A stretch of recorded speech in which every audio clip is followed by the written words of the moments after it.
కార్తికేయ కోసం ఇదంతా వచ్చాడా? వచ్చాడు. నీ గుండెల్లో ఉన్న కార్తికేయ అక్క ఏమన్నాడు?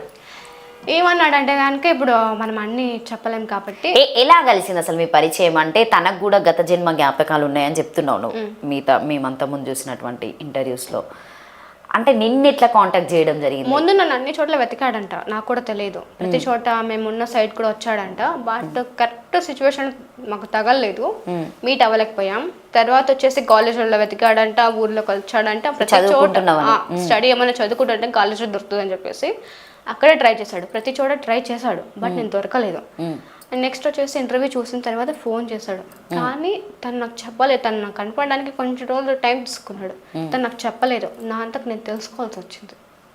గత జన్మ అంటే నాకు ఏం సినిమా గుర్తుకొస్తుంది చెప్పు? మగధీర కదక్క. అదే స్టోరీ నాకు చెప్పినావా? లేదు. ఒకవేళ అదే స్టోరీ చెప్తే కనుక ఆ పర్సన్స్ అందరూ ఇప్పుడు ఉండరు కదక్క. కరెక్టే కదా? మీరిద్దరు ఉన్నారు కదా, ఉన్నాం. మీరిద్దరే మెయిన్ పార్ట్, పక్క వాళ్ళతో మనకు అవసరం లేదు కదా. చేతి ఏమన్నా ఇట్లా పట్టుకుంటే స్పర్శ ఏమన్నా? అవన్నీ కాదక్క, అవన్నీ సినిమాలో మాత్రమే. నిజంగా జరిగినే మనకు సినిమా కథలు చూపెడతారు. భవిత చెప్పేది కూడా సినిమా కథలే అని అంటున్నారు. ఎంతవరకు నిజం అక్క? సినిమా స్టోరీలో ఒక్క 20% రియల్ ఉంటే మిగతా 80% ఫేక్ ఉంటుంది. భవిత చెప్పేది 10% నిజం, 90% ఫేక్. 100% నిజం. ఓకే, ఇప్పుడు తను కలిసిన తర్వాత అంటే ఫస్ట్ నువ్వు తను నిన్ను కాంటాక్ట్ చేశాను. నెంబర్ ఎలా వచ్చింది? నెంబర్ ఇంటర్వ్యూలో తీసుకున్నాడు. మాదయ్యే మీదయ్యా అంతా అంటే మీ వల్ల మేము కలుసుకున్నాం. లోక కళ్యాణం జరిగింది మా వల్ల మీకు.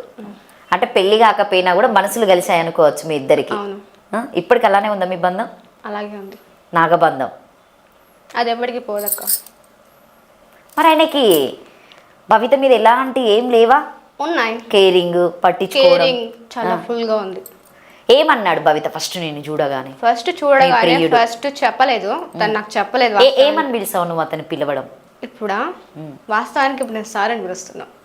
సార్ అని ఏమండో శ్రీవారు అన్నట్టు? లేదక్క, ఇప్పుడు ఈ జన్మలో అతనికి మ్యారేజ్ అయిపోయింది. నేను ఆల్రెడీ చెప్పాను. మ్యారేజ్ అయిపోయిందా? మ్యారేజ్ అయిపోయిందని చెప్పాను కదా.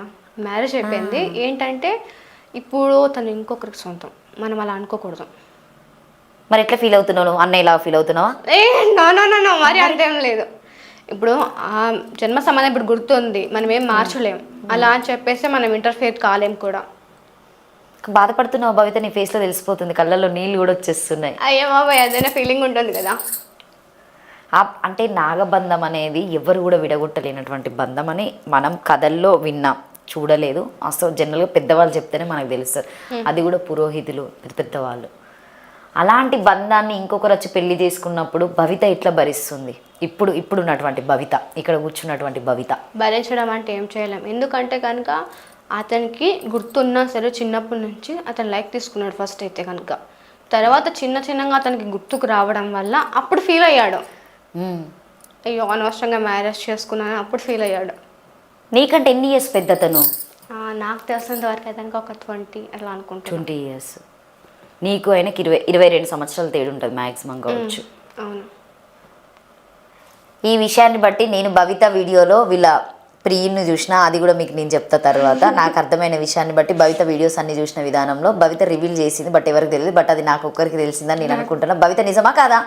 అక్క 100% నువ్వు రివ్యూ చేసినావు కదా ఆయనని? రివ్యూ చేసినావు కానీ జనాలకు తెలియదు. ఈయన అని పర్టికులర్ ఈయన అని తెలియదు, బట్ నేను చెప్పగలుగుతా. ఇప్పుడు చెప్పద్దు. నా దాంట్లో పోస్టులు అయితే కంపల్సరీ వస్తుంది ఇతనే అని చెప్పేసి. ఎందుకు వద్దు? ప్లీజ్ వద్దు. ఎందుకంటే కాదు భవిత, బయటికి రావాలని నేను చూస్తున్నా. ఓ ఆయన కుదిలిసినాం అన్నట్టు ఆయన రావాలని చెప్పేసి. ఫస్ట్ మీరు ఏం మాట్లాడుకున్నారు భవిత? ఫస్ట్ చూడగానే మీరిద్దరు కలిసి మాట్లాడుకున్నటువంటి మాట ముచ్చట ఏంటి? ఫస్ట్ వచ్చినప్పుడు తను నవ్వాడు. ఏంటంటే కనుక నాకు తెలియదు చూస్తూనే ఉన్నా, కాంగా చూస్తున్నా, ఎందుకు ఇతను ఇలా బిహేవ్ చేస్తున్నానని నేను అనుకున్నాను. బట్ అప్పటికి నాకు క్లారిటీ తెలియదు అతనే అని. ఏంటంటే నాకు తెలియకూడదని చెప్పేసి చాలా ట్రై చేస్తాడు అక్క. ఓకే, పిలిచాడు, నాకే టెస్ట్ పెట్టాడు. అయినా సరే తెలియకూడదని ట్రై చేసినా సరే ఆటోమేటిక్గా తెలిసిపోయింది. కొన్ని సిచ్యువేషన్స్ తెలిసేలా చేశాయి. నేను చెప్పాను కదా, ఆ రోజు ఖచ్చితంగా వర్షం పడుతుంది, మార్పులు అనేవి జరుగుతాయని ఆ రోజు ఎగ్జాక్ట్లీ అదే జరిగింది. వర్షం. ఏ రోజు డేట్ చెప్పగలుగుతావా? ఎందుకంటే నేను కూడా వాతావరణ సూచికలు అవన్నీ చెక్ చేసుకున్నా, నిజమే భవిత చెప్పిందని చెప్పి జనాలు నమ్మడానికి. ఒక date నన్ను నమ్మించినా నమ్మించకపోయినా నిన్ను నమ్మేటువంటి జనాలు ఉన్నారు కాబట్టి వాళ్ళని నమ్మాలన్నా కూడా. సో మీరిద్దరు కలిసినటువంటి ఆ కలయికలో వాతావరణమే సాక్ష్యం అని చెప్పావు. ఆ డేట్తో సహా ఒకవేళ ఉంటే నాకు అది చెప్తే నేను వాళ్ళకి నేను కూడా అమ్మ మొబైల్ చెక్ చేసి చెప్తాను. ఎందుకంటే కనుక అప్పుడు నేను అతని గురించి అంత అబ్జర్వ్ చేయలేదు కాబట్టి ఆ రోజు నిజంగా అలా జరిగింది. కావాలంటే మీరు టెస్ట్ చేసుకోవచ్చు కూడా. Okay, done. ఒప్పుకుంటా.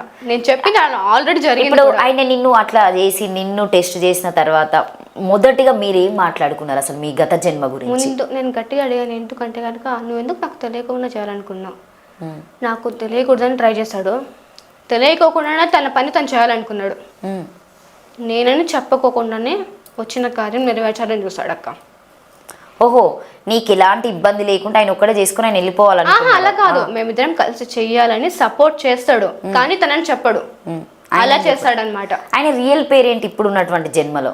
నీ పేరంటే భవిత, ఆయన పేరేంటి అసలు చెప్పాలా ఖచ్చితంగా? నువ్వు జనాలకి భవిత నాటకం ఆడడం లేదు. శ్రీనివాస్ గారు. ఓకే, ఆయనకి ఫ్యామిలీ ఉంది, పెళ్ళైంది, పిల్లలు ఉన్నారు. ఆయనకి ఎట్లాంటి గుర్తులు వస్తూ ఉంటాయంట? నీకంటే నైట్ పూట నువ్వు లేచి కలలోకి వెళ్తావు, తిరుగుతావు. గుర్తుందా? చెప్పాడా నీతో? చెప్పాడు. ఇంకొకటి సేమ్ ఫీలింగ్స్, కానీ మొత్తం ఏంటంటే కనుక ప్రతిదీ కంట్రోల్లో చేయగలడు. భవిత, నాకు ఒకటి లాస్ట్ టైం నువ్వు చెప్పినావు, నువ్వు ఒక్కొక్కసారి నాగరాణివైతే ఒక్కొక్కసారి నాగదేవతవైతావని కూడా చెప్పినావు. ఎప్పుడు చెప్పానక్క? లాస్ట్ టైం ఇంటర్వ్యూలో. నాగదేవత అయినప్పుడు నా బిహేవియర్ వేరుంటుంది, నాగరాణి అయినప్పుడు వేరుంటుంది అని చెప్పినావు. దేవతకి రానికి తేడా అనేది ఒకసారి నువ్వు నాకు చెప్పి. నేను చెప్పలేదు అక్క అలా. నా ఇంటర్వ్యూలోనే చెప్పావు.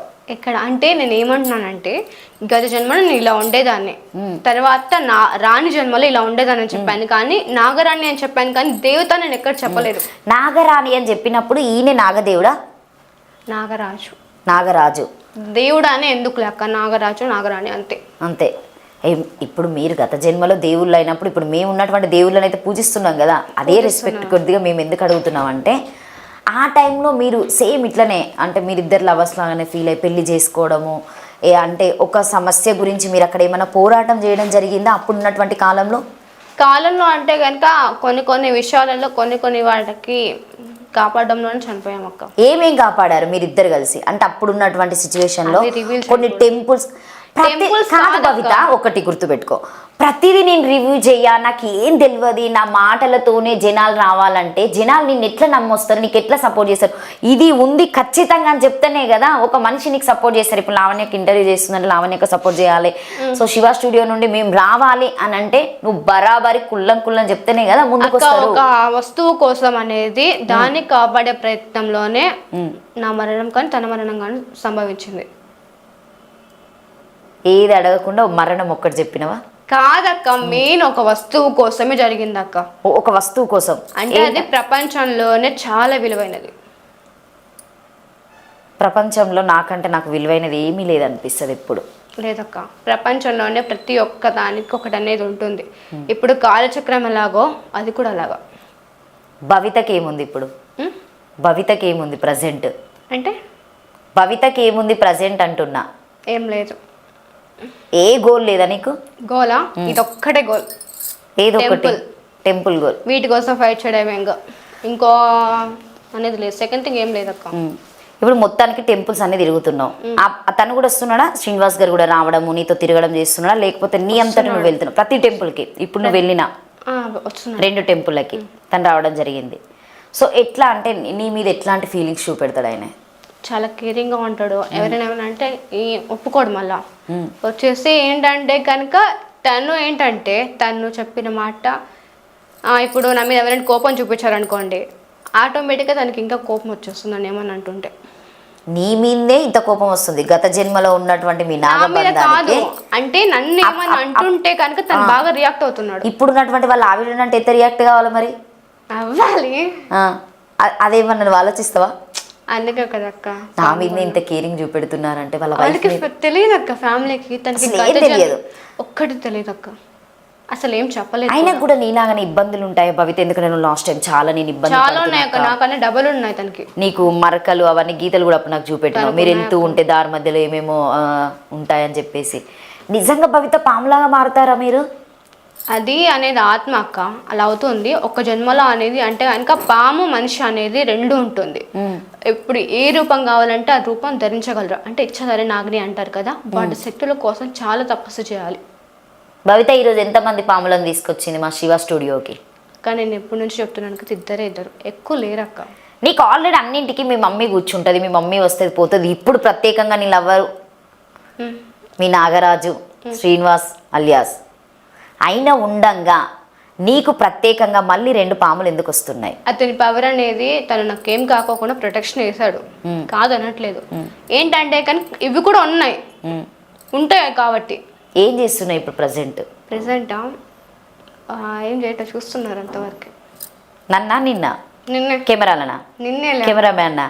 నిన్నే చూస్తున్నారు. నన్ను చూస్తే ఏం మాట్లాడుతున్నావు అని చూస్తున్నారు అంతే. నేను అడిగే క్వశ్చన్స్ రాంగ్ ఉన్నాయా? ఏం లేవక్క.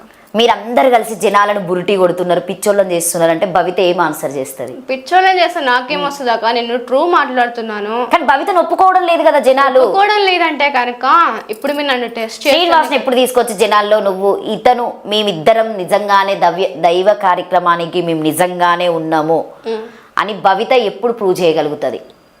తను బయటకు వస్తా అంటున్నాడు, ఖచ్చితంగా తను చెప్తాడు. ఖచ్చితంగా మాక్సిమం 6 కావచ్చు, లేకపోతే ముందే కావచ్చు అక్క. అంటే రాగానే తీసుకొని వస్తాను. ఫ్యామిలీ సపోర్ట్ ఖచ్చితంగా కావాలి అయినా కూడా, ఎందుకంటే ఇప్పుడు ఆయన కూడా ప్రాబ్లమ్స్ ఉంటాయి. నీ కోసం అని చెప్పేసి ఆయన రావడానికి అయితే రాడు కదా, ఎందుకంటే ఆ జన్మ వేరు ఈ జన్మ వేరు కాబట్టి. ఫ్యామిలీనే అక్క, ఎందుకంటే ఫ్యామిలీకి మొత్తం అన్ని చేస్తాడు. ఇప్పుడు నేను వచ్చానని చెప్పేసి అలా ఉండకూడదు కూడా, ఎందుకంటే అది ఎంత రెస్పెక్టో మాకు మా పని కూడా అంత రెస్పెక్ట్.